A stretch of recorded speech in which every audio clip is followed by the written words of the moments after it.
అత్తయ్య గారు, మీ మాటలో ప్రేమ, మీ చూపులో ప్రేమ ఉండేది. ఇప్పుడు అవి నాకెందుకు దూరం అవుతున్నాయి? మీ సొంతమైన నన్ను ఎందుకు పరాయిదాన్ని చేస్తున్నారు? నేనెప్పుడూ కూడా మీ మాటని వ్యతిరేకించలేదే. అలాంటి నాక ఇంత అన్యాయం చేసేది?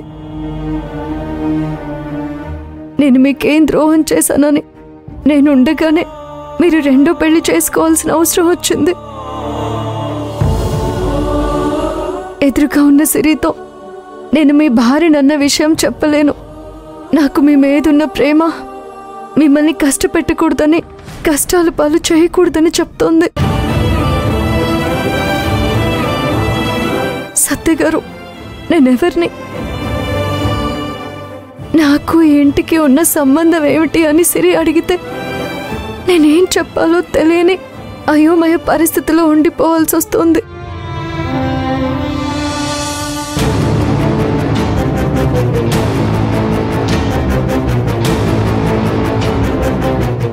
అయ్యో సిస్టర్, సిస్టర్, పాలు పొంగిపోతున్నాయి.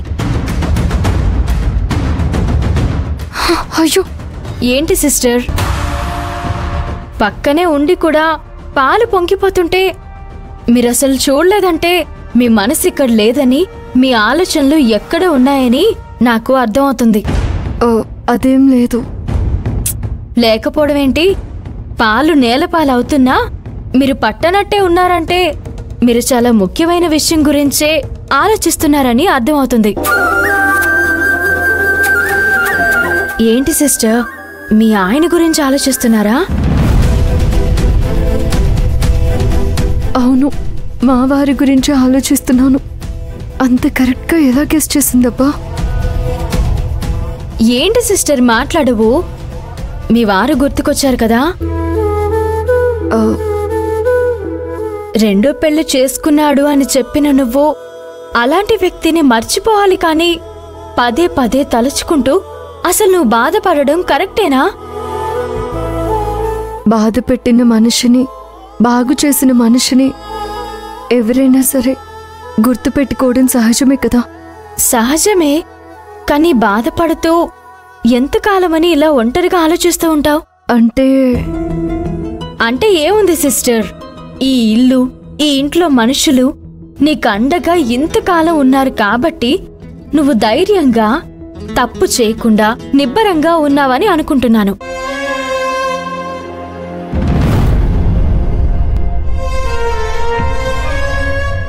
నేనేమన్నా తప్పుగా చెప్పానా? ఏం లేదు. ఈ ఇల్లు, ఈ మనుషులు ఉన్నారు కాబట్టే అప్పుడప్పుడు నా బాధల్ని మర్చిపోగలుగుతున్నాను. మీరన్నది నిజమే. ఏమీ అనుకోనంటే నిన్నొక విషయం అడగనా సిస్టర్? అడుగు. సత్య వాళ్ళకి మీకు ఏమైనా రిలేషన్ ఉందా?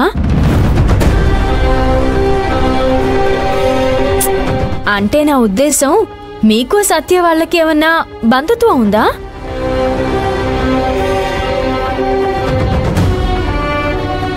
అంటే నువ్వు ఇంట్లో పనిచేస్తున్న మనిషిలా కాకుండా సొంత మనిషిలా ఉంటావు.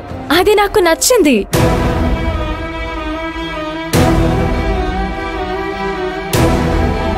నేనొచ్చిన దగ్గర నుండి నిన్న ఈ విషయం అడగాలని చాలాసార్లు అనుకున్నాను, కానీ అడగలేకపోయాను. ఇప్పుడు చెప్పండి సిస్టర్.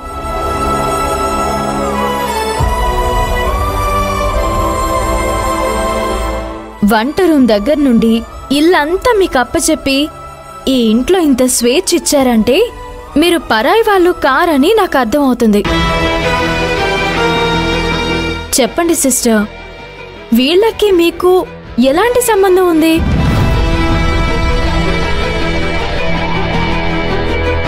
ఏంటి సిస్టర్, నాకు చెప్పడానికి కూడా ఇంతలా ఆలోచిస్తున్నారు? నేను తెలుసుకోకూడదా? ఏ, నేను మిమ్మల్ని ఇలా అడగడం తప్ప? నేను కూడా ఎవ్వరినీ ప్రశ్న అడగలేదు సిస్టర్, డైరెక్ట్గా మిమ్మల్ని అడుగుతున్నాను.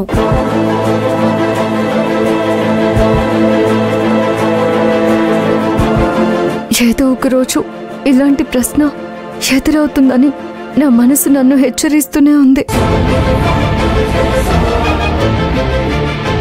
ఏంటి సిస్టర్, ఇన్నిసార్లు అడిగించుకుంటారా? చెప్పొచ్చు కదా. కొంపదీసి చెప్పకూడనంత సీక్రెట్ ఏమైనా ఉందా? అదేమీ లేదు. మరి చెప్పొచ్చు కదా.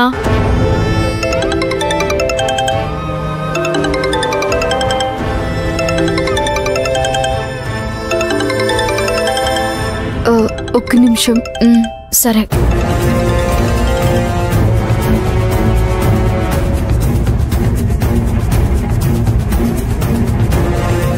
సిరి, మంజుని ఇన్ని క్వశ్చన్లు అడిగిందేంటి? నేను రాకముందు ఇంకెన్ని క్వశ్చన్లు అడిగిందో అడిగి తెలుసుకుందాం.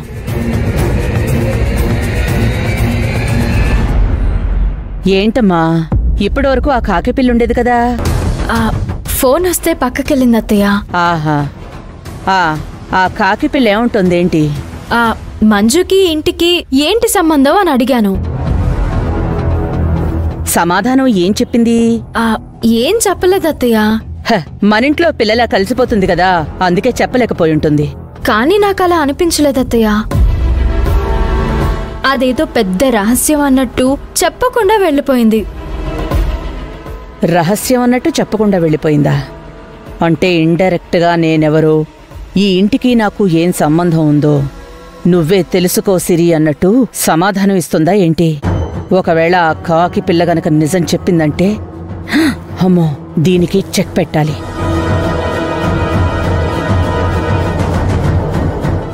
ఏంటత్తయ్య ఆలోచిస్తున్నారు? ఏం లేదమ్మా, చెప్తుందిలే. తను చెప్తే నువ్వు వినాలనుకుంటున్నావు కదా, తను చెప్తుందిలే. లేకపోతే నేను నీకు చెప్తాను.